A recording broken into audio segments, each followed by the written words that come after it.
Hello friends, good evening. So today we'll be having the last session with respect to the book on Indian Constitution at Work, class 11. Then we'll be having a quiz also followed by this session. So almost 10 chapters are there. We'll try to cover all the important gist of each and every chapter in detailed perspective so that you can utilize the same method for the examinations. So first thing is that based on the Constitution, our chapter number 1 is beginning. So why we need a constitution, what is the relevance of constitution, that is the core content of this particular chapter. So please do understand, the first function of a constitution is to provide a set of basic rules that allow for a minimal coordination among the members of a given society. So first function of a constitution is, generally speaking, to provide the law of the land. That is where constitution commences as such. Until otherwise you have that particular constitution, you cannot govern the country based on any specific rule. Therefore, for ruling a particular nation, we need the presence of constitution. That is why constitution is getting as such drafted by every country as such. Every country wants a constitution and they go by these things because they feel the more a country is based on constitution, lesser will be the ambiguity. And constitution is a body of fundamental principle according to which a state is constituted or governed. So it will give you the fair idea relating to the administration, and most importantly it specifies the basic allocation of power. It decides with respect to who will do which work and how the work is getting divided.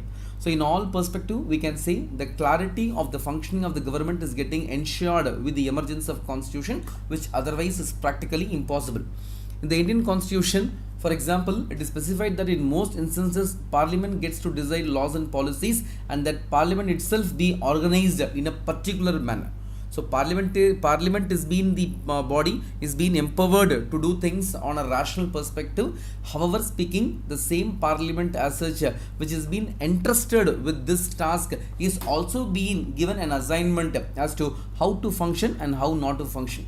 The Parliament is having authority to enact laws, and there must be a law that bestows its authority on Parliament in the first place. This is the function of the Constitution. It is an authority that constitutes government in the first place. So until otherwise we have a constitution, Parliament cannot function. Each will start behaving in their own way. Therefore, Parliament is coming and helping us to a large extent. The second function of a constitution is to specify who has the power to make decisions in a society. It decides how the government will be constituted. So the power making or authority making is being as such entrusted, and they decide very clearly as to who will do which work, and most importantly how a nation can be administered. And here, generally speaking, the Parliament which is working on the constitution is having limitation. They cannot do things whatever they want. They are having some limitations also. At the same time, please understand, the Parliament is also giving the element of limitations on the government. Government cannot do whatever they want. They are bound by certain rules and regulation, failing which they cannot as such function. On the other hand, just to give us an example, you take the example of a citizen. A citizen is being protected from arbitrary arrest. Therefore, the government cannot arrest anyone they want. They need to prove it. What are the reasons for them to arrest a person? That shows the power of constitution. And here, generally speaking, the Indian government is being subjected to welfare measure the moment constitution comes into picture. Otherwise speaking, they may reject it also. The fourth function is that constitution is to enable the government to fulfill the aspirations of society and to create conditions for just society. To make the people live comfortably and happily, we need to go by the constitution. And here the element of constitution is based on many principles. One is that they agree to certain basic norms and principles.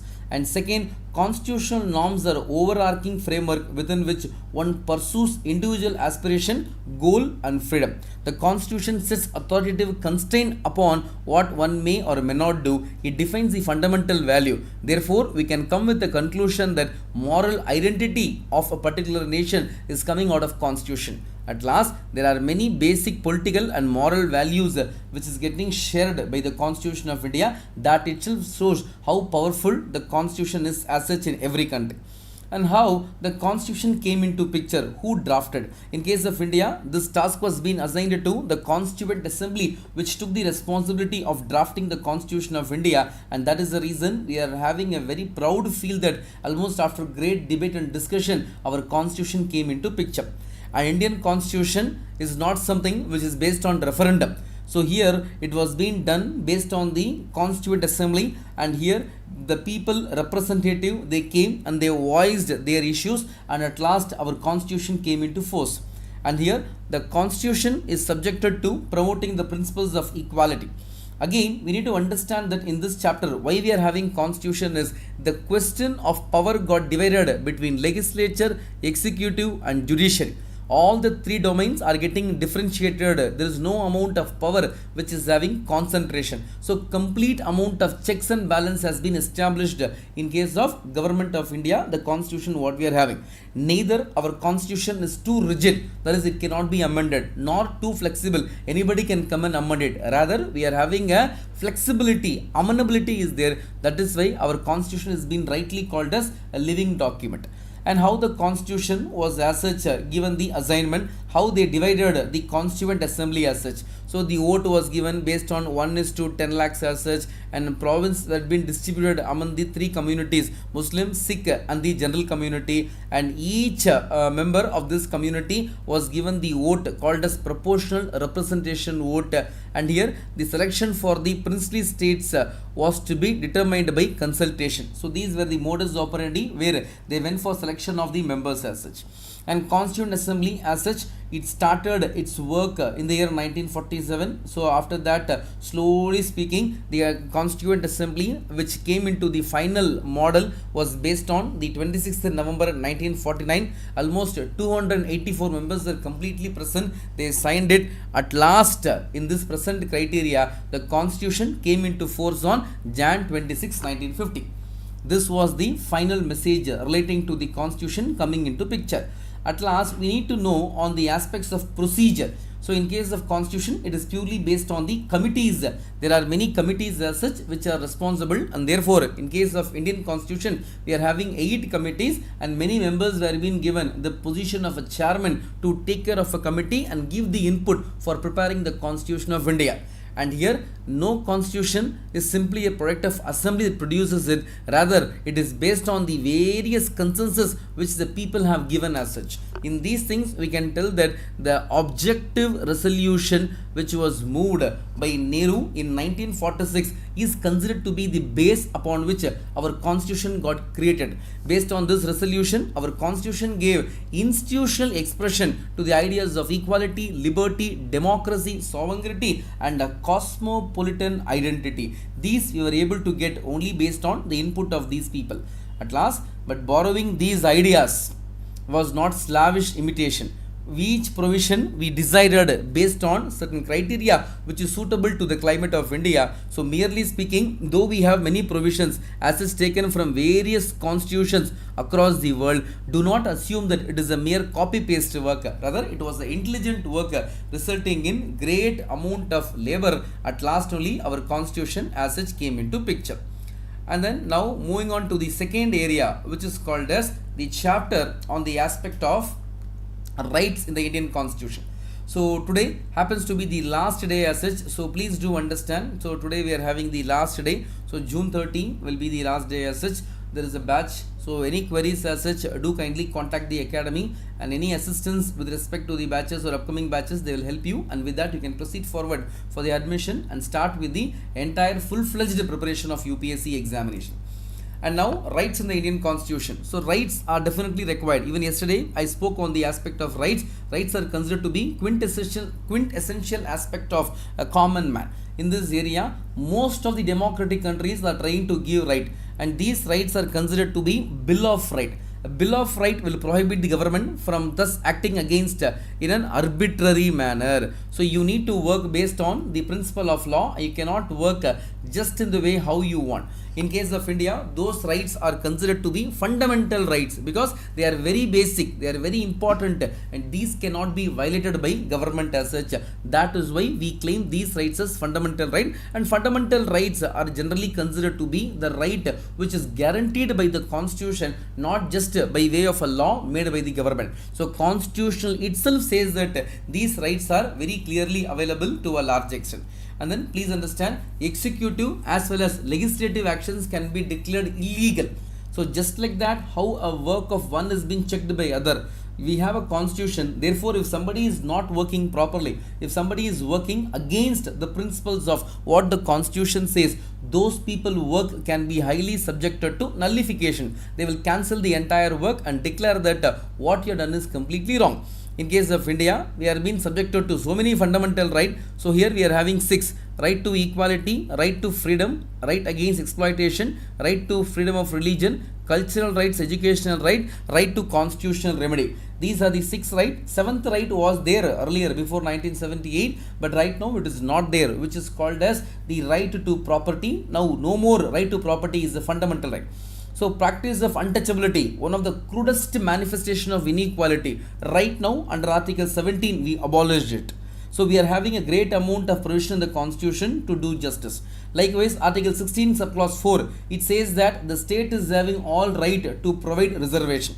And those things if a state is doing, that will not have any amount of violation of the Article 16. That is what they are saying. So constitution is having the power where they say that when any community is slightly empowered, when any community is being highly subjected to a large amount of activity, then those things can be handled in a highly scientific perspective. Next one, Article 21, right to life and personal liberty. If you ask me, I will say this is very important article. If you remove this article, human life will be subjected to animal way of living. Therefore, this right cannot be as such accepted. So, equality and freedom or liberty are the two rights that are most essential to democracy. Liberty means freedom of thought, expression and action. These are getting guaranteed in the Constitution of India. Likewise, the right to life and personal liberty means nobody can be arrested without being told the grounds of arrest. Anybody arresting as such, even Enforcement Directorate, CBI, whoever arrests you, they have to inform you. And there is one small, provision which is called as preventive detention. When there is a chance that you may commit an offense, then you can be arrested without you doing any amount of crime. For 3 months of time, you can be detained under the preventive detention as such. This law is being maintained to ensure that a person, if he is likely to commit an offense, he needs to be arrested so that the offense can be stopped. On the other hand, the rights of accused, the wrongdoer. So here they mention very clearly that no person will be punished twice, which is called as double jeopardy. One offense, one punishment only. And number 2, no law shall declare any action as illegal from backdate. No retrospective effect. The law became invalid in 2020. In 2023, you can't arrest a person based on the same law. And number 3, no self-incrimination. One person cannot be compelled to give witness that he is the one who did the crime. Such provisions are nowhere available in the entire constitution. And then right against exploitation, Article 23. So beggar system, otherwise called as forced labor. In case of India, we do not permit the forced labor to any extent. Anybody should be allowed to work based on his free will. Otherwise speaking, forced labor as such is being considered to be an offense in case of India. And here we are having this Article 24 also, which says that child labor cannot be as such permitted.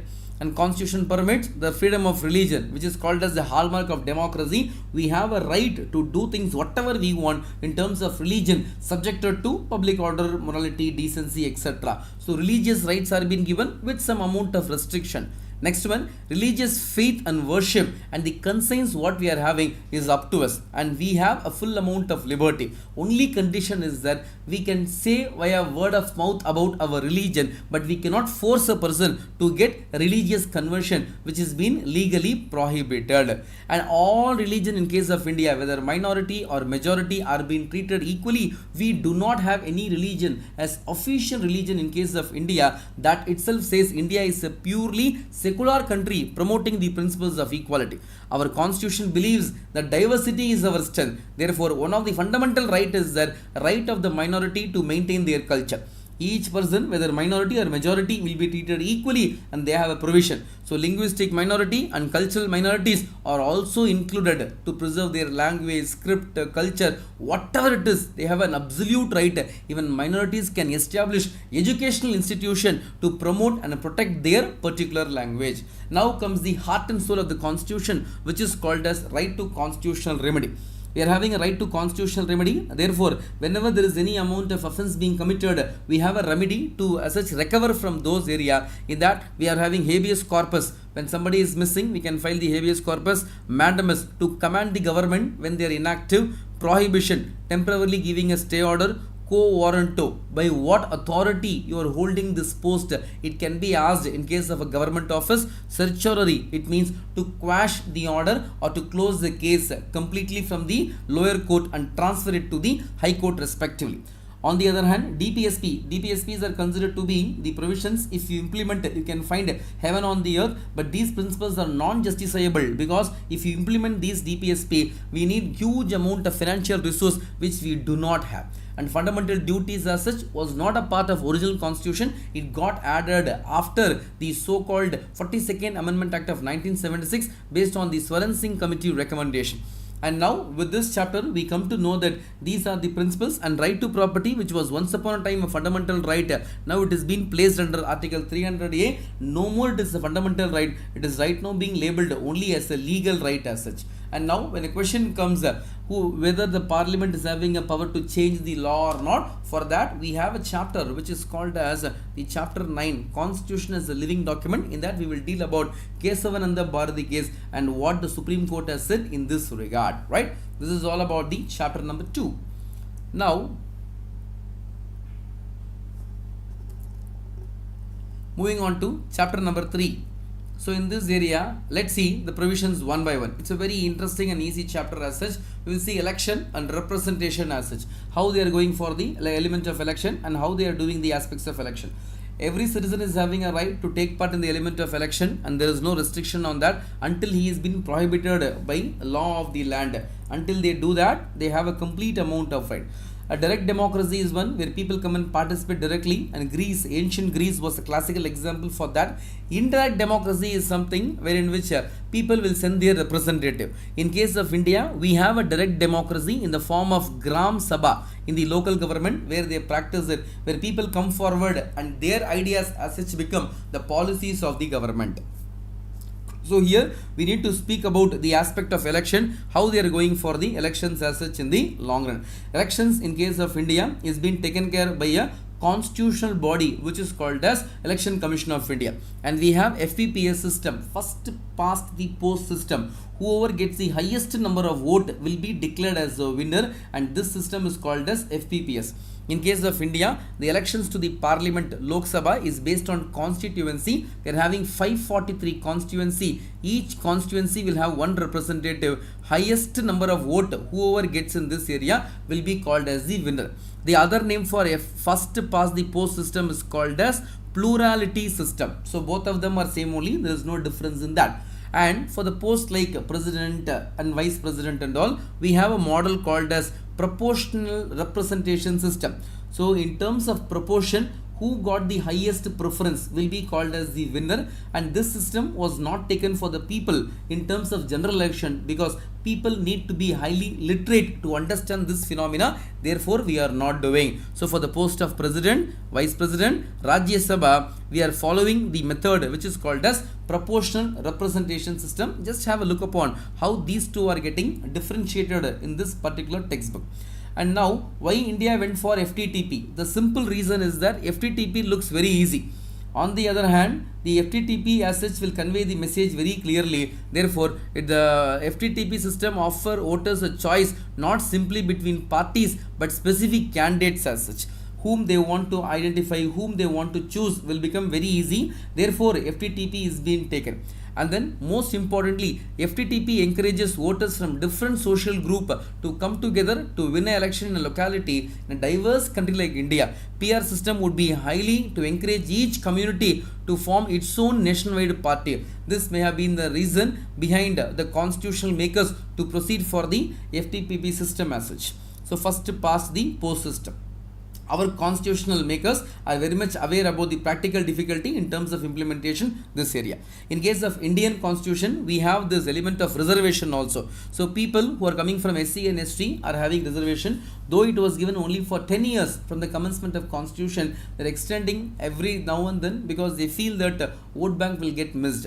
Out of 543 seats, what we have, 84 are for SC and 47 are for ST. So 84 and 47 seats are being reserved in case of MPs in the parliament. And then how they will decide based on the constituency, whether to increase or decrease. In India, for that there is an independent body called as Delimitation Commission. This commission will decide, because president will appoint them and they will work along with the Election Commission of India. They will decide about the boundaries of each constituency, and here a quota of constituency to be reserved in each state is based upon the SC or ST in that state. So there is no universal formula. They go by based on each particular state and the population, how many are there SC and ST when compared to total population. In India, we are having universal franchise. So any person who is aged above 18 in India are eligible to vote after 1989, which is called as universal adult franchise. And for the post, like for example, the position of MP in Lok Sabha, Rajya Sabha, at least they have to fulfill the age of 25. For Lok Sabha, it is 25. For Rajya Sabha, it is 30 as such. And only issue here is that if somebody is getting imprisoned for more than 2 years, then they are not eligible to as such continue the post. And then we are having something called as Independent Election Commission. So the constitution is guaranteeing Independent Election Commission, which means that the makers of constitution has given the power to a separate body called as Election Commission of India, who will take care of the duty relating to the constitution. And for each state there is someone called as Chief Electoral Officer, and they are responsible for the election of MP, MLA, President, etc. And this Election Commission of India will not interfere with respect to local body election, otherwise called as Panchayat and Municipality respectively. Election Commission of India will be subjected to one Chief Election Commissioners and two other election commissioners, and here all decisions are being taken based on majority. So out of 3, when 2 accepts, then only the proposal will come into picture. This is how they work. And here this person who is the election commissioner, the chief election commissioner, will have a tenure of 6 years or 65 years of age. And in this area, please be very specific. They can be removed only on 2. One is that by applying special majority. 2/3 of the majority of those who are present and voting, and at least a simple majority of 50% of the total membership. Only after fulfilling these 2 criteria, we can as such remove the chief election commissioner. That much of power has been given to them. Just have a look upon this particular page relating to here what are the various functions done by election commissioner as such. And after covering these area, we'll just move on to the next one. Electoral reform. So some reforms are being recommended in terms of election, which is considered to be a core area, like how they have to complete the election, what are the law they need to follow, how to control the role of money, how to control the element of corrupt people, the criminals from entering into the element of politics. All these are considered to be some of the proposals what they have in their idea. If these are being implemented, definitely speaking, India will be subjected to a great amount of success in running the government in a most democratic manner. And then moving on to the next chapter, that is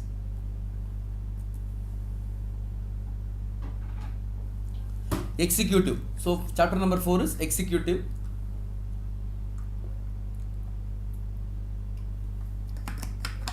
So chapter 4 executive is very important chapter, because in this area I will say every chapter is very important, because no chapter is considered to be inferior. If you cover these things and read Lakshmikant, then obviously you will be a person to sail through the subject very comfortably and easily as such. So to begin with, in this area, executive. So generally speaking, who are executives? The one who is responsible for the administration of a country will be called as executive, or the one who is implementing the law of the land will be called as executive. The organs of the government that primarily looks after the functions of implementation, how to implement a given law, will be considered to be executive. Executive is the branch of government responsible for the implementation of law and policies adopted by the legislature. The executive is often involved in framing of policy. The official designation of executive vary from country to country. In some we have president, prime minister, IAS, IPS. In case of India, each country will be having their own executive. And here we are having 2 executive. One is political executive, MPs, MLAs, and permanent executive, the bureaucrats in general. On the other hand, the question relating to the aspects of executive is based on the government, whether you are following parliamentary government, semi-presidential government, presidential government. Based on the term like monarchical government, the word gets deferred as such. Now, in case of the parliamentary system, what we are having, head of the government will be Prime Minister. Head of the state, the nominal head, titular head will be the President of India as such, and that is what we have in case of India. And here in case of India, already for the parliamentary form of government under the Government of India Act 1919 and 1935 Government of India Act, we are having some experience. Therefore, we went for parliamentary system of government, which is again considered to be a known area. And here the makers of Indian Constitution wanted a government that would have a strong executive branch, but at the same time ensure safeguard should be there to check against the personality cult. Therefore, we went for the parliamentary system of executive for the government, both at the national and state level. Only when we have these things, it is possible to proceed for the area of how to have checks and balance. Otherwise speaking, when accountability is missing for the executive, then there is no point in running the affairs of the government. Now, Constitution of India vests executive power with the Union, that is with the President. In reality, President shall function only based on the advice given by Prime Minister and Council of Ministers as such. And even the President can be removed only by way of impeachment. Impeachment is the only term applicable to President of India, and then he can be removed only for a violation of Constitution. But Constitution doesn't say what do you mean by violation of Constitution. So generally speaking, the Prime Minister and Council of Ministers will keep on giving the advice to the President, and he will be functioning based on that. Very rare scenario, he can work based on the discretionary power to proceed in that area. And now the President can as such veto the bill. Veto means authoritative prohibition. He can stop giving the signature for a bill if he feels that the bill doesn't suit the so-called demand of the common public. Now the veto power, if suppose for example is being referred to the President, no more the role will be there for the Governor. The Governor, suppose if he reserves the bill and he says that I will be referring to President, then the bill will be dealt only by President and not by the Governor anymore. But when a bill is being sent to President, when the bill he is keeping in the pocket, and for that there is a word called as pocket veto, no more the President will be subjected to any amount of pressure by the parliamentarians to pass the bill as such. And then if there is any amount of circumstances where a particular person is not able to come forward to form the government, at that point of time it can be demanded by the so-called President to ask any person to come and form the government immediately. Likewise, for the post of President, we have one more post called as Vice President, where only the members coming from the Parliament will do the task of election, and they elect the members as such. At last, he becomes the Vice President and stays in the office for 5 years.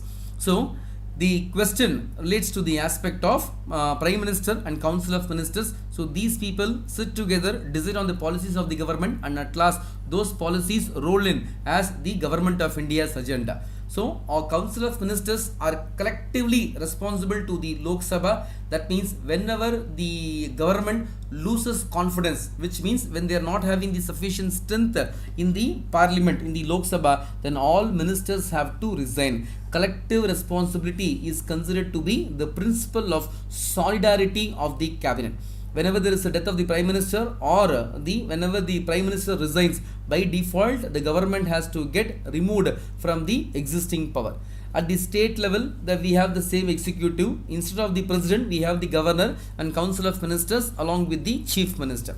Here, the executive organ of the government will, along with the Prime Minister, ministers and larger organization, is called as bureaucracy or administrative machinery. In parliamentary system, the legislature also exercises control over the administration. The administrative officers cannot act in violation of the policy adopted by legislature. So makers of our constitution were aware of the importance of non-partisan and professional bureaucracy. They also wanted the members of civil service or bureaucracy to be impartially selected. Therefore, we have created Union Public Service Commission to do the work in a very meticulous and sincere manner. So we have All India Service, Central Service, State Service, otherwise called as PCS, Provincial Civil Service. All these are done to ensure that the bureaucracy is functioning based on the principles of only merit, right? Okay. Now, moving on to the next area, that is chapter number 5. Yes. So here we'll be having the question of legislature. Executive over no by default. Next will be legislature. Legislature simply means the place where the law is being made. So we need to understand this chapter from the perspective of lawmaking, and that is where the chapter comes into picture. So now let's see the question relating to the lawmaking. In the center, that is in the Delhi, we have something called as parliament. So parliament is considered to be the national legislature. They can make a law and ensure that the law is getting implemented across the length and breadth of the entire nation. It consisting of two houses. One is Lok Sabha, other is Rajya Sabha. So Lok Sabha will be elected by the people, Rajya Sabha elected by the representatives, and this is where we go by the aspect of the parliament. And parliament is again subjected to MPs, those who are called as members of parliament. In case of Rajya Sabha, it is considered to be a permanent house, and members are getting elected based on indirect election, and here these members stay in the office for a tenure of not less than 6 years as such, until otherwise they have the support. Now, if you deal with the element of Rajya Sabha, this Rajya Sabha will never get dissolved, and this is the permanent house of the parliament. So, as per the Representation of People Act 1951, Rajya Sabha per se will never get dissolved. It is again subjected to permanency. And Rajya Sabha is having 12 nominated members, because those who are not able to win the election should find a place, and for that reason, we have these members coming in the field of literature, science, art, social service, etc. And Lok Sabha is again subjected to one representative for one constituency, and here the constituency is based on 1971 census. They haven't changed it till now, because population, if is a criteria for increasing constituency, it might result in population burst. Already India is considered to be world's #1 populated country. If they give more constituency for more population, it will be a negative factor. Therefore, from 1971 we haven't touched this aspect. Now, what is the role of parliament? Legislative function, lawmaking, controlling the executive via budget, controlling the finance of this nation, and a representation of various social, economic, religious groups in the parliament, debating, discussing something which is of large amount of impact to the nation, constituent function to reform the constitution wherever required, electoral function to decide on the election matters, at last judicial function with respect to the aspect of appointment, removal of the people like president, vice president, and the so-called judges of High Court and Supreme Court. Now, powers of Rajya Sabha. Generally, Rajya Sabha is having a great amount of power, where two special powers are there for Rajya Sabha. One is, it is the only body as such empowered to make law when the subject is based on state list. So state list only state can do, but Rajya Sabha, if they take a step, then they can proceed. And number two, they are the only body empowered to make a law with respect to all India subject. So all India service, when they want to add something, they are the person empowered to do this. And now, how they are making the element of law? So generally speaking, we bring it as a bill. So bill is a draft, right? Bill will be the draft, and once the draft is getting approved, it will be called as act. So here, how they are going for the aspect of bill? A bill is a draft of the proposed law. So whenever we are having a particular law proposed, for that the raw form will be called as a bill. When the bill is being introduced by a non-minister, it is called as a private bill. When done by a minister, it will be called as a government bill. And bill is having the element of government, private, money bill, non-money bill. These are the four area. Additionally, ordinary bill, constitution amendment bill. These are the various classification with respect to the bills what we are having. And generally speaking, a bill will be referred to committee, and then the second stage they will be having the lawmaking process as such, and then they will be voting the bill. At last, when both the house approves the bill, it will be accepted. If the bill is dealing with money bill, article 110, Lok Sabha has more power than the Rajya Sabha. At the max, Rajya Sabha can delay the bill for 14 days. After that, whatever they say, Lok Sabha may accept it or not, and then finally the so-called money bill will get passed. And how the element of parliament is having the control towards the executive, and for that we are having debate and discussion, approval or refusal of law, financial control on the budget, no confidence motion with which even they can remove the government whenever there is a demand which requires that the ministers do not enjoy the support of the Lok Sabha. And now next area, what do the committees do in the parliament? So committees are generally helping the parliament to do their work very comfortably. Since 1983, India has developed a system of standing committees who are working for the welfare of various departments in case of Indian parliament. Apart from standing committee, there is also joint parliamentary committee that can set up for the purpose of discussing a particular bill, like joint committee for a particular bill in the name of POTA Act or whatever it may be. They work specifically to fulfill certain specific function. And generally, to save the morality of the parliament, we have something called as anti-defection law, wherein which a member, when he is jumping from political party after winning a ticket from a particular party, he can be removed based on the anti-defection. This was not there originally. However, after the 52nd Amendment Act of 1985, this provision came into picture. So this is all about the aspect of this chapter on legislature. Now, coming on to the next area, that is the executive, right? So the executive over, legislature over. So third organ is judiciary. So what judiciary is and how they are functioning and what are the roles played by them, that we need to do a thorough analysis. Right? So chapter 6, judiciary. So in this area, we'll be knowing about judiciary. Independence of judiciary is hallmark of democracy, because then only they can tell what is possible, what is not possible. So here they do the work without any amount of interference. Therefore, judiciary is being given a highest amount of regard in the Constitution of India. Appointment of judges in case of India is based on collegium system. We do not have any amount of interference. Whatever name gets recommended by the collegium is being approved by the so-called law commission, law ministry and president of India. Removal of judges can happen only on the grounds of, as such, proven misbehavior or incapacity. Otherwise speaking, just like that, you can't remove a judge. That shows how much of security is being available to the judges in case of India. And this provision confirms the message that judiciary is something, a very powerful organization. And we have the structure of judiciary in this perspective. One is the Supreme Court, the highest apex court, then High Court, then District Court. Below District Court, there is a small cause court, civil and criminal cases as such. This is the flow in which judiciary is getting as such divided. And judiciary is based on original jurisdiction, where the matter is between two government, state and central. Appellate is the appeal from the lower court to the higher court. Advisory is based on any question relating to the law, where president, when asked, they can give the advice, but president may accept the advice or reject it. That is secondary. And now for enforcement of fundamental right, we are having these writ which we discussed already. And likewise, any court anywhere in the India, when they are having any amount of case, except armed tribunal or the military court, we can go and file a case in the Supreme Court and ask them to trial the case. So any case, any stage, when we feel in this court justice will not be available, we can go to Supreme Court of India and they in turn will take our matter. So original jurisdiction is between the governments as such, not parties. Writ jurisdiction is for the so-called violation of fundamental right. Appellate jurisdiction is appeal from the lower court to the higher courts as such. And advisory jurisdiction is whenever there is a question of law, then that can be asked by President of India and the advice will be given. Advice can be taken or it can be rejected also. At the same time, we are having judicial activism. What do you mean by that?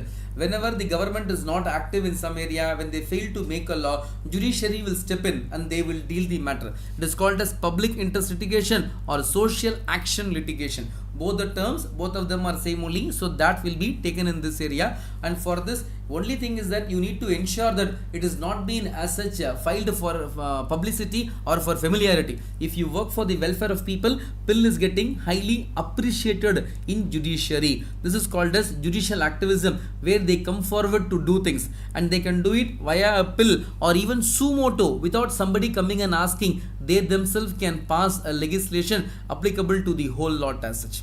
And here, to ensure the fundamental right, we can go by Article 32. If you want to go to High Court, we can go by Article 226. Likewise, the question can declare that any law can be declared as unconstitutional and non-operational based on Article 13. If you are making any law which is not inconsistent with the Constitution of India, they have a right to reject your law completely. So judiciary and parliament, always they had a tug of war. At last they came to a grand conclusion that when Supreme Court and parliament comes into picture, who is having more power? They came to a conclusion that parliament is having all power to do whatever they want. But only condition is that they should not do something which is violating something called as basic structure structure doctrine. So in the Kesavananda Bharati case, they told very clearly that without altering the basic structure doctrine, the parliament is empowered to change any provision of constitution that will not be taken. So now what happened? Laws are being made,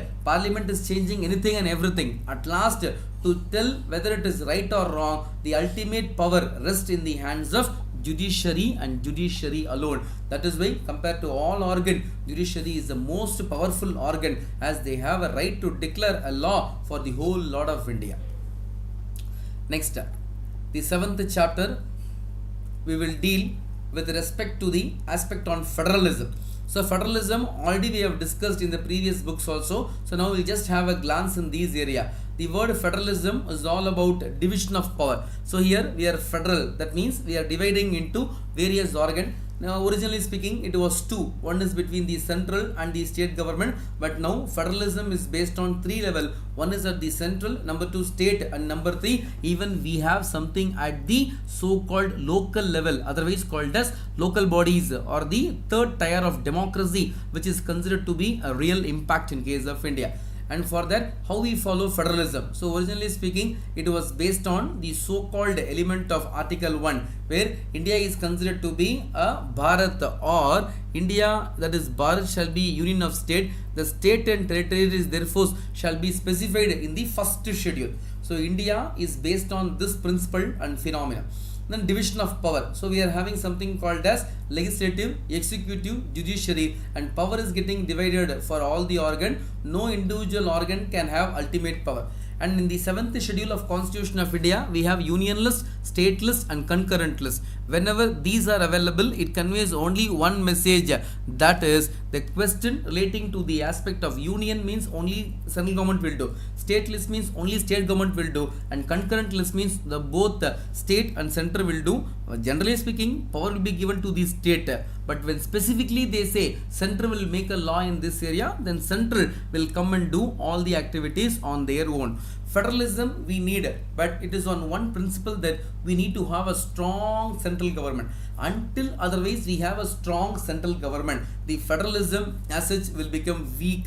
Therefore India is having a very strong central. Therefore states are destructible in India, but not the center. Center will be always remaining permanent, and in that we do not have any amount of dilemma as such. So please understand this phenomena.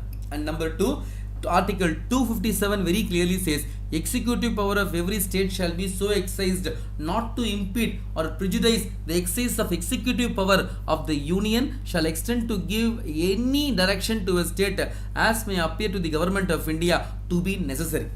This Article 257 clause 1 says, whenever there is a demand, the center can give any instruction and nobody can as such stop those things. In this area, the center-state relation is generally bound on a smooth function, and for this a skeleton is being drawn and we start working within based on this skeleton. And the demand of autonomy will be made by many states. Each will ask autonomy. The center cannot give so many states. Only when the demand is genuine, when it is acceptable, after so many years of struggle, the demand is getting fulfilled.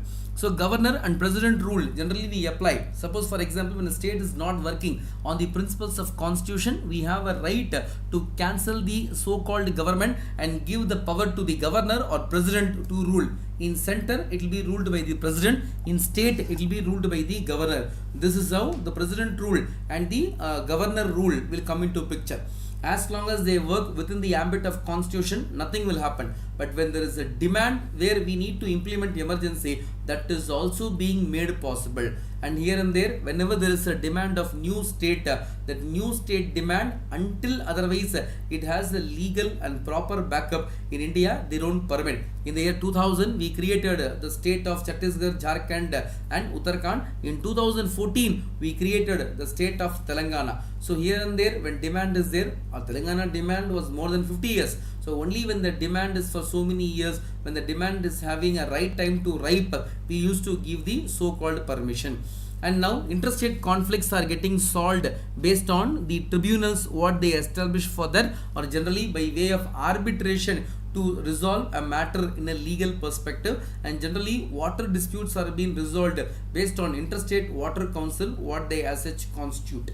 and special provisions are applicable as per Article 371 of the Constitution to deal with certain states who are highly backward or northeastern state. When indigenous tribal people and their history and culture needs to be preserved, we used to give them special protection. And now coming on to Article 370, it was a special case with respect to state of Jammu and Kashmir. But now what happened? We have changed this methodology and we have given large amount of power, where Article 370 got abolished after August 5, 2019. No more special status to Jammu and Kashmir is there. Now it has been brought under the dominion or the control of the government of India. Right? Okay. And now moving on to the next one, we'll deal about the local government. So local governments as such are considered to be a very essential government, as they are the one who promote the aspect of democracy. So democracy is getting preserved only after the advent of local government, as people come and participate in the democratic work directly.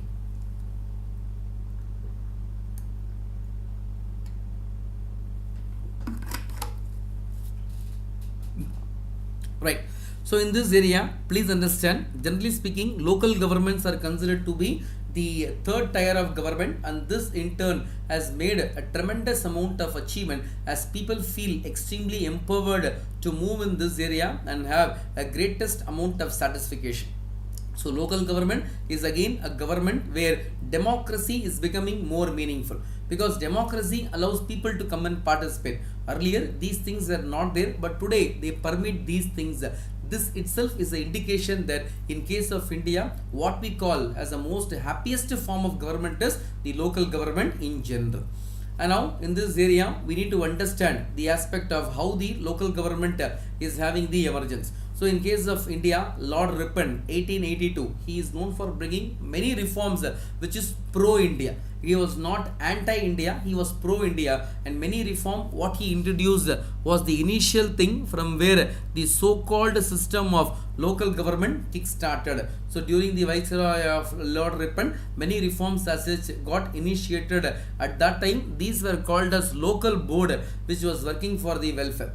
Again, in this particular area, Mahatma Gandhi was again a great person who was having a great demand for bringing the aspect of local government to a large extent. And panchayats therefore were looked upon as instrument of decentralization and participatory democracy. So decentralization and participatory democracy is getting guaranteed with the advent of so-called local government as such. When constitution was prepared, the subject of local government was given to state. It was mentioned in DPSP as one of the policy directive to all state government. So all aspects of local government was shared with the state government, because they felt they are the right person to do this work. So after the independence of India, 73rd and 74th Amendment Act are the two kingpin amendments made in the Constitution of India, which gave constitutional status to panchayat and municipality. Panchayat is for the local bodies in terms of rural. Urban is the local body for the this municipality is the local body for the urban area. So 73rd and 74th Amendment Act are considered to be the two important legislation to deal with the aspect of the so-called government. So 73rd Amendment Act will give three-tier structure. At the top, we will be having something called as Zilla Parishad. In between Panchayat Samiti, lowest level, we will have something called as Gram Sabha. So Gram Panchayat or the Gram Sabha is considered to be the last level. And from there only, the democracy kickstarts to a large extent. All adult member in the particular village can become the member of this particular Gram Sabha. And here, elections are being done directly by the people. They come and cast their vote. They stay in the power for 5 years as such. And reservation, generally we are providing reservation for women in all institutions, and for SC and ST in everywhere we have reservation. And now they can also provide for OBC. If state wants, they can provide for OBC also. That much of power they are having. And please understand that reservation of 1/3 seat for women is not merely in general category of seat, but also in SC, ST and backward caste. When they give total number of seat, in that also 1/3 is being reserved for women. The Sarpanch would be a Dalit or even Adivasi woman. That is considered to be the head as such. and 29 subjects are being given to the local government to take care as such. So just have a look on these subjects, whatever they have given for the aspect of power. So 73rd Amendment Act was not made applicable to area inhabited by the Adivasi population. So many tribal people, for them the local government what applies to others will not be applicable, and Adivasi population in many states in India are being governed by a separate act which is called as PESA, PESA, Panchayat Extension to Scheduled Area. That particular law comes into picture. The election is being taken care by the State Election Commissioner. State Finance Commission is the body responsible to take care of the elections, and here the Central Election Commission of India will not come and play a role. And 74th Amendment Act will deal with the urban local body. Urban local body as such, municipal corporation, Nagar Palikas, all those things, municipal council will all come under this thing. Implementation of 73rd and 74th Amendment Act has been done almost in all states in case of India, which in turn has promoted the people's participation in the government. What was earlier not possible, today it has become highly possible with the advent of these type of laws. And here, please as such understand, the question of democracy is becoming highly powerful after implementation of this particular so-called local government. And here reservation are being given, though it is having some amount of negative things also. Adivasis, when they become the sarpanch, they are not being allowed to sit in the chair, they are not being allowed to as such hoist the flag during Republic Day or Independence Day. These are the negative things, and for this social mindset needs to be changed. But as far as we are concerned, the laws are being made in such a perspective that every one of them are being given the comfort, and with that comfort the government of India is able to smoothly administer the local government and promote the welfare of the so-called last mile of democracy, who are the real people from where the power got as such taken by the government. And now the 9th chapter, which is considered to be a very important chapter because it says Constitution is the living document. I always love this line, Constitution is a living document. What is living document? Something which is alive, which is not a dead document. So what is dead? Whenever you are not able to make any amount of changes, that is called as dead document. So you all know in this area, the time of 1949, 26th November, the Constitution got as such adopted. And again 26 Jan 1950 it came into force. This is known to every one of us. From 1950 till 2023, we can't tell that the Constitution will be applicable every time. Then and there is a bright possibility that the Constitution may not be working also. The Constitution may have some flaws also. At that point of time, we need to change the Constitution. Whenever the change question comes in India, please understand, the power to change the Constitution is the major reason we term it as a living document.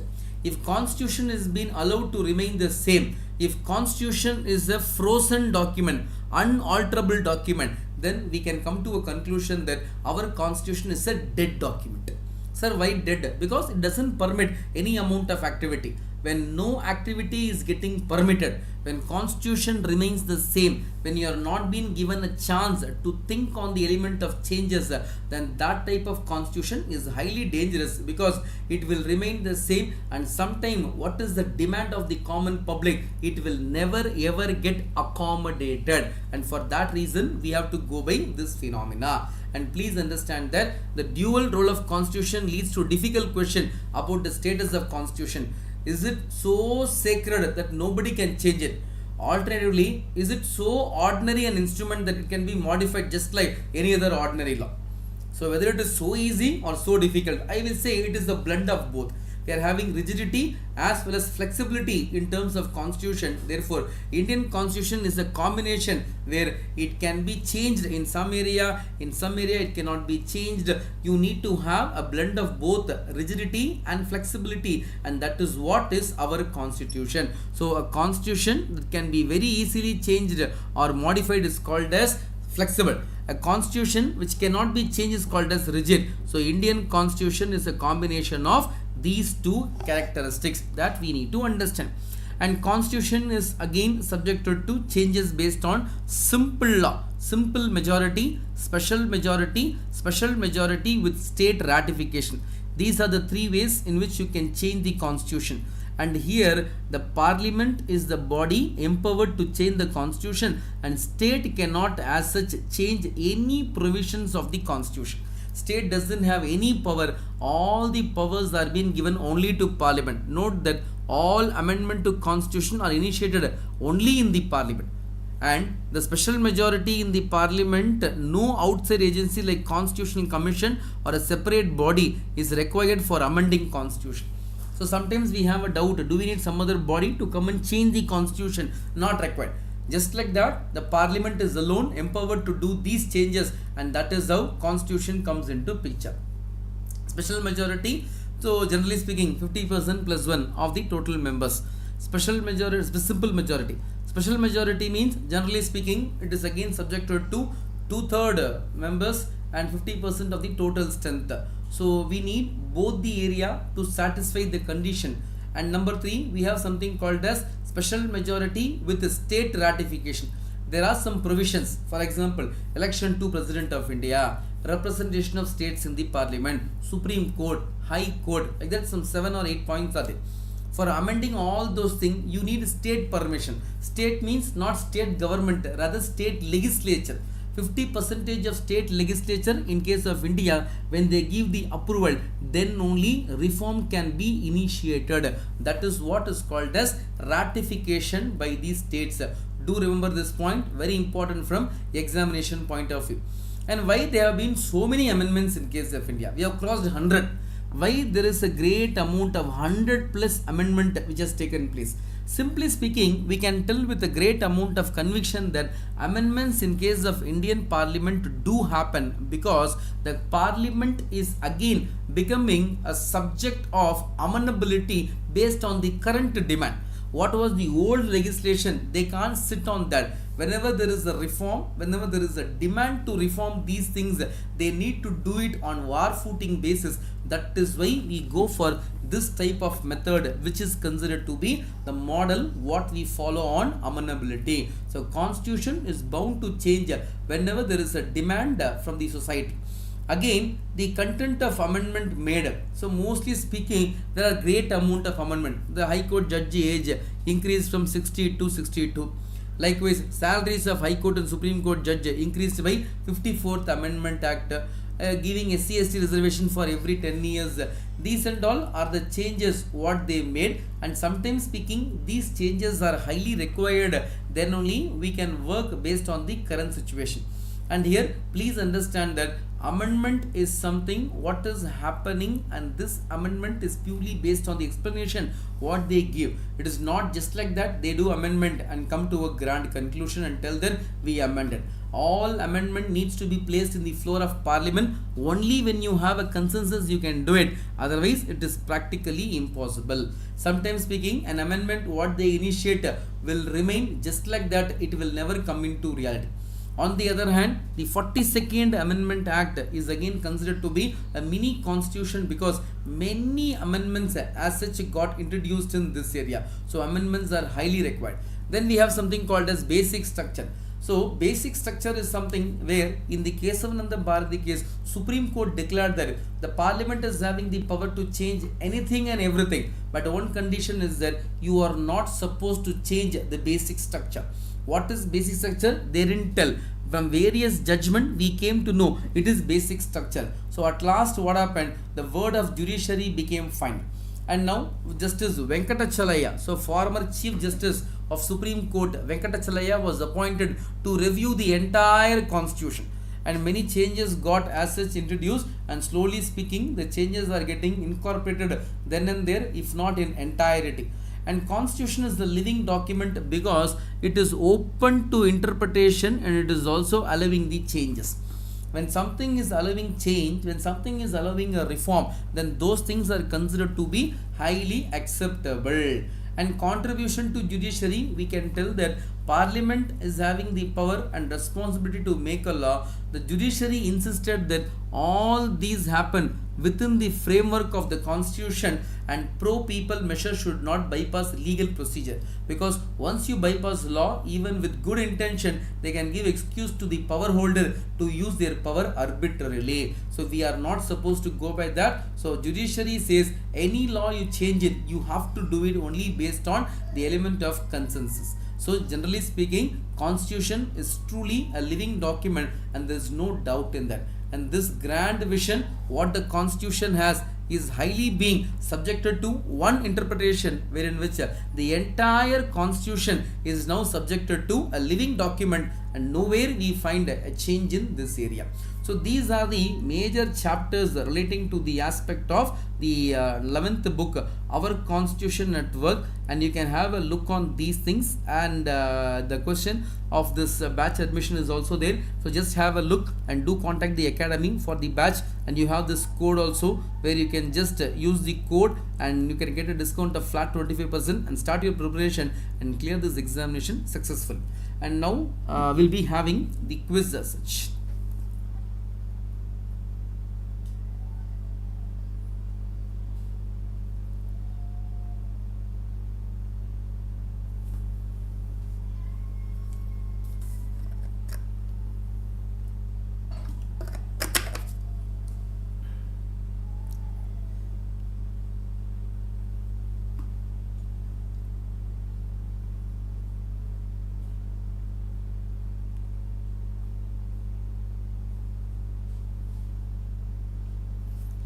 Right. So the question is on quiz. So how to go by the quiz and what are the areas in which we have to understand the content, we will deal one by one. So generally speaking, even you can type the answers wherever there is a requirement and we can proceed, or after the class when you watch the video you can have a check in this. Now to begin with, the right to safe drinking water is a fundamental right. The Constitution of India recognizes the right to water as being a part of right to life under Article 21. This is the question. So for this question, we need to check what are the fundamental rights. Generally, when a question is being asked in the exam, please be very specific. Do not try to fall into trap. You may have a question which can get as such disrupted based on the input what you are giving. So in this area, please be very specific when a question is being asked and try to know the multiple dimensions of this question. And for this, one only, two only, both, none. The question is this, and the answer for this question is C, both 1 and 2. So under article right to life and personal liberty, they have declared that right to water is also considered to be one of the fundamental rights. And now moving on to the next area. Regarding Election Commission of India, consider the following statement. And then students, please understand there is certain things which are called as the question on which is correct and incorrect. So in this area, please be very specific whether they are asking correct or they are asking incorrect area. In this, suppose if you make a mistake, you will lose 2 marks for sure. Therefore, please be specific in this topic. Regarding Election Commission, consider the following statement. It enjoys the same kind of independence that judiciary is enjoying. The Chief Election Commissioner is appointed by Cabinet Committee on Appointments. Chief Election Commissioner is not answerable to the President or the government. See this question and think for a while what this question is. It says it is having the independence that of judiciary. CEC is appointed by Cabinet Committee on Appointments. CEC is not answerable to President of India. Which of the statements are correct? And for this question, the right answer is answer A, 1 and 3.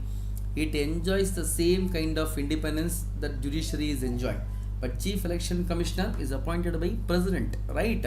And number 3, the Chief Election Commissioner is not answerable to the President or government. So why he has taken this step and all, he need not answer. He is an independent body. He can work in the way he proceeds. Now the question on question number 3. Which of the following are illegal as per the election law of India? Bribing or threatening the voter. So just threatening them. If you don't vote me, I'll kill you. Appealing to voter in the name of caste or religion. using government resource for election campaign by party or candidate. A candidate cannot spend more than 10 lakh in a constituency for an assembly election. These are the questions. Now, please understand, they are asking which of them are illegal. Now, when you see these things, no, we may have an opinion that in the name of caste, religion, we can go and ask, that is what we experience. So, maybe that is wrong. 10 lakh and all they cannot spend. Therefore, that is again illegal. You will go for giving a choice like all the above or something 1, 2, 3, whatever it is. But in this area, the question says very clearly which of them are illegal. That means not lawfully permitted. See the statement number 4. A candidate cannot spend more than 10 lakh in a constituency in assembly election. Now it has crossed from 40 to 70 for MPs and all. So there is a great amount of increase. Obviously, more than 10 lakh they are having a right. See, more than 10 lakh only they have said. They never said more than 100 crore and all. When they are crossing the 70 lakh or 40 lakh, whatever the government is fixing, then it is completely wrong. But above 10 lakh means if it is within 40 lakh, it is right only. So this question is very open question, doesn't have any amount of interpretation. Therefore, this question in the third area, a candidate cannot spend more than 10 lakh in a constituency is again not an illegal thing. 1, 2, 3 is wrong. Therefore, C is the option. Next, consider the following statement. The government of India appointed a first backward class commission in 1979. It was headed by B.P. Mandal and was called as Mandal Commission. See, this question was clearly discussed in our NCERT classes. We spoke about backward class commission. In case of India, 2 commissions are very famous. First backward class commission, second backward class commission. First backward class commission got installed way back in 1950s. Kaka Kalelkar committee, right? And second commission, it was headed by B.P. Mandal and it was called as a Mandal Commission. It is applicable to second commission, right? So which of them are correct? In this area, neither 1 nor 2 is correct because both of them are wrong. Next, which of these is not a function of the constitution? Which of these is not a function and which is not considered to be a function? It gives a guarantee of the rights of citizen. It marks out different spheres of power for different branches. It ensures that good people come to power. It ensures freedom of expression with commonly shared value. In this, find out the answer. Logic in the area is very simple, no? Just see this.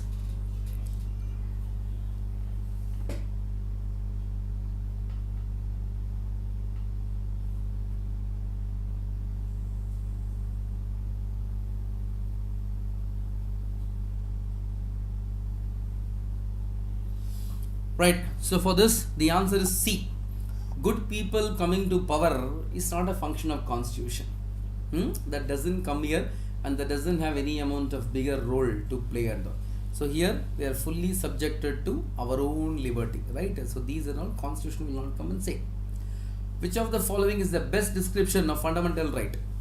All rights of an individual should have, all the rights are given to citizens by law. The rights are given and protected by the constitution. The rights are given by constitution that cannot be ever restricted. So which is the following is the best description? So what will be the right answer? Please think on this. Which of the following is the best description? Statement D, the rights are given by the constitution that cannot ever be restricted. So easily you can eliminate this particular option. Option D, we can do a great amount of elimination because we know pretty well this is not possible as such. So answer is C. The rights are given and protected by the constitution and that is considered to be the so-called description of fundamental rights. Which of the following resembles most a direct democracy? A very easy question. Please think on this to take a call in this area. Which will be considered as a right content?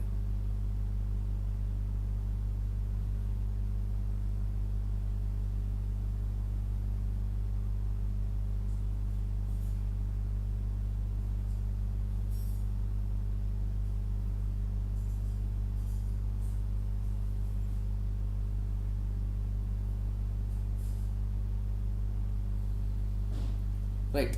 So in this area, which of the following resembles mostly a direct democracy? Discussion in family matter, election of class monitor, choice of candidate by political party, decisions taken by the Gram Sabha. Just now we discussed Gram Sabha decisions are highly considered to be a significant example of how the direct democracy comes into picture. In this area, please understand friends, this topic was directly taken from NCERT. Today what I taught to you in that book only, it is clearly available how to go for this. Consider the following. Which of the following persons are part of state executive? Governor, Chief Minister, Council of Ministers, Advocate General. We are having these members and we have a question. Which of these people are considered to be a part of state executive? 1 and 2, 2 and 3, 1, 2 and 3, all the above. This is the area relating to our content. So they are asking which of them are part of state executive. See the answer: Governor, CM, Council of Ministers, Advocate General of State. So in center it is called as Attorney General of India. In state it is called as Advocate General, right? He is the first law officer of the state, AG. So AG is considered to be the first law officer, and here we have the opinion of 1, 2, 2, 3, 1, 2, 3, all of the above. And answer is Delhi, all the above. Next, statement 9. Question number 9. Consider the following statement with regard to Rajya Sabha. The constitution has fixed the term of members of Rajya Sabha as 6 years. Statement 2. According to constitution, one must be a member of SC or ST if he wants to contest a seat reserved for them. Which of the following are true? Statement 1, statement 2. So now please think on this question, which is the right choice. They are asking about how to move in this area. So in this perspective, we can have a great amount of content. So answer here is quite simple. Question here is, constitution has fixed 6 years. Not true, no?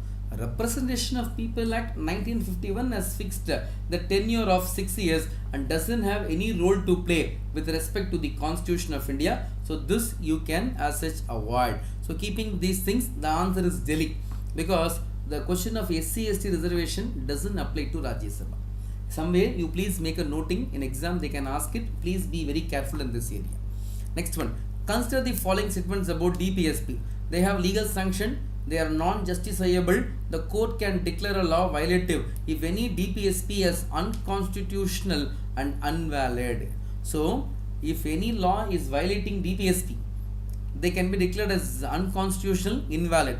So, which of these statements are not correct? So, when we have the word not correct, you just strike off and write which of the statements are wrong, because not correct, we may have some doubt also. In examination, we have seen various type of candidates coming and giving various input. So when you find not correct, just put a into over there and remember which of these statements are wrong. And now tell the answer: 2 and 3, 1 and 3, 2 only, D 1 only.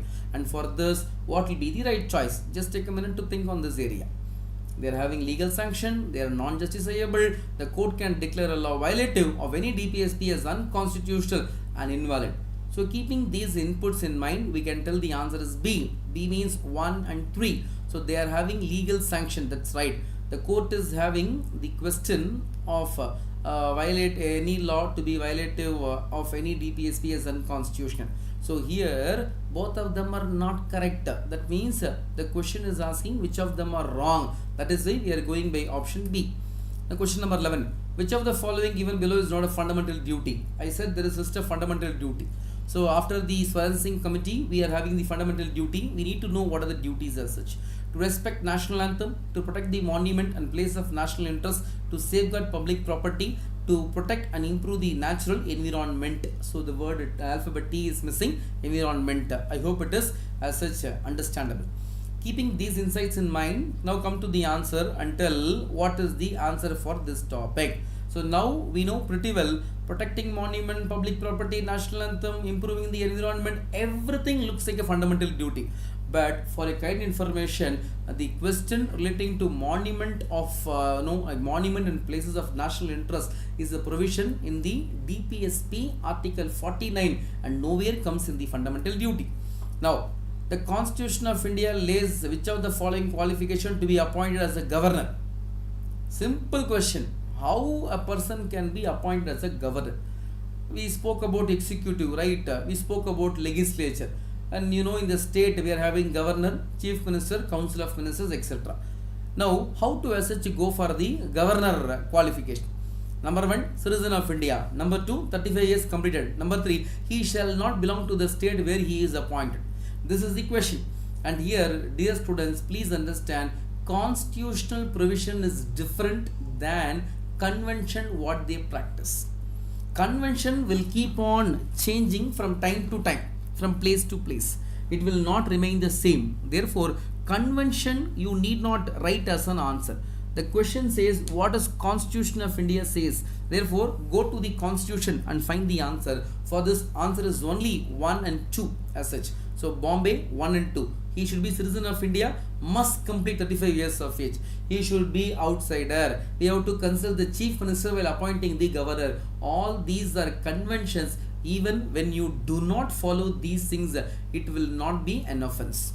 For a subject in the concurrent list, executive power. Today we spoke in the NCERT class. In the present session, concurrent list, what are the areas that are considered to be the power, where it is there. This question, most of them will make wrong, because they will think central government, state government, they can make a law, central government law will prevail. But please understand, the executive power in the concurrent list is there only with the state government until otherwise specifically mentioned as the power is available in case of the union government. Until union government name is mentioned that in this union government shall make a law, otherwise all the powers are there for the state government. Question number 14. Right to life and personal liberty under Article 21 has been interpreted liberally and expanded. Consider the following statement. When I taught about Article 21, what I said, one of the most important article is Article 21. That only makes our life meaningful. Otherwise, our life will be like an animal way of living. In that, right against custodial death, right to travel abroad, right to primary education, right against a public hanging. All these things, it looks like a decent way for a man to live. These are highly required. Therefore, we have a doubt what will be the right option. So here 1 and 3, 2 and 3, 2, 3, 4, 1, 2, 3, 4, answer is Delhi, because everything looks a decent one. No option given here looks like a naive answer. We have a strongest opinion that these answers are required, and we have a strongest feel that these answers in turn are subjected to a right way to make the Article 21 look meaningful. Indian federal system. I taught a chapter on federalism, right? So what is federal system? Power is getting divided between two, center and the state. Now only we have the local government. So what is this federal system? How Indian federal system is there? So typically speaking, Indian federal system is purely based on which model? Canadian model, American model, French model, Irish model. So many sources we have taken from other areas, right? So in this particular topic, it shows very clearly that Indian federal system is based on the which model? Canada, America, French, Irish. The answer is way Canadian model. Question number 16. So read this question very clear. Which of the following function was not performed by Constituent Assembly? It ratified India's membership of Commonwealth in 1949, adopted the national flag July 22, 1947, adopted the national anthem on Jan 24. All the above functions are performed by Constituent Assembly. Just read this question, just recollect what Constituent Assembly has done in the NCERT and then come to an answer.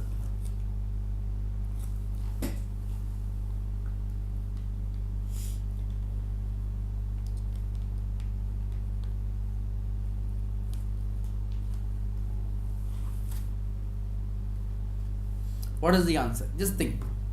Which was not performed. They are asking what they have performed. They are asking what they have not performed. So what is the content? In this area, the answer is Delhi. All the above functions are performed by the Constituent Assembly.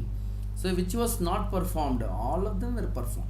So all the above functions were performed by the Constituent Assembly. Therefore, nothing has been considered to be a work not done by them. Which of the following can curtail the jurisdiction and powers of Supreme Court? How to control the Supreme Court? How to as such curtail the jurisdiction and powers of Supreme Court? And for this, please understand who is having the power, who is having the content. Otherwise speaking, in this area, the question needs a proper amount of analysis. Which of the following can curtail the jurisdiction and powers of Supreme Court? President, Parliament, Chief Justice, none of the above. Please be very specific. Sometimes we may have doubt also. What will happen? Who will come and do these things? See, generally these things will have an opinion that Parliament. When you see the question, we jump into the area. Parliament is having all power. What a Parliament cannot do, it can do everything. But please understand, the powers of Supreme Court can be expanded but not curtailed. Therefore, none of the above is the answer. Next, Delimitation Commission. Today only I taught you. In this area, the question relating to the aspect of Delimitation Commission was taught to you. The orders of Delimitation Commission cannot be challenged in court. And number 2, when the orders of Delimitation Commissions are laid before the Lok Sabha or State Legislative Assembly, they cannot effect any modification in the order. First thing, orders of Delimitation Commission cannot be challenged in court, and when the orders of Delimitation Commissions are laid before the Lok Sabha, they cannot effect any modification. Which of the following statements are true? That is the question. So in this area, just refer 1, 2, both, none of the above. Answer for this question is C. We saw just now. What is the reason in this area? Number 1, Delimitation Commission will come and give an order, and you are reworking on that, and you say, come on, this many seats are not correct, this many seats should be increased or decreased. You keep on telling something. After doing every work, when you are again making a mockery of the work done by Delimitation Commission, the very basic purpose for which it was constituted, now it is getting challenged. Therefore, this cannot be allowed. Therefore, statement 1 is again subjected to the question where we are not as such allowing that. Number 2, when you go to the Lok Sabha or State Legislative Assembly, everyone will have a demand to increase the number of seats. Nobody will want a decrease. When each of them are demanding increase in seat, it is also as such not correct. No, that is why both of them are highly correct. What will follow if a money bill is substantially amended by Rajya Sabha? Today's topic. I taught you today only what will happen to money bill. If a money bill is going to the Rajya Sabha, money bill goes to Rajya Sabha. When money bill is going to Rajya Sabha, they don't have great amount of power. That is why even many bill like Aadhaar was as such trapped and followed like a money bill. So money bill, all power lays in the hands of Lok Sabha. If at all it goes to Rajya Sabha can give recommendation. They cannot modify it.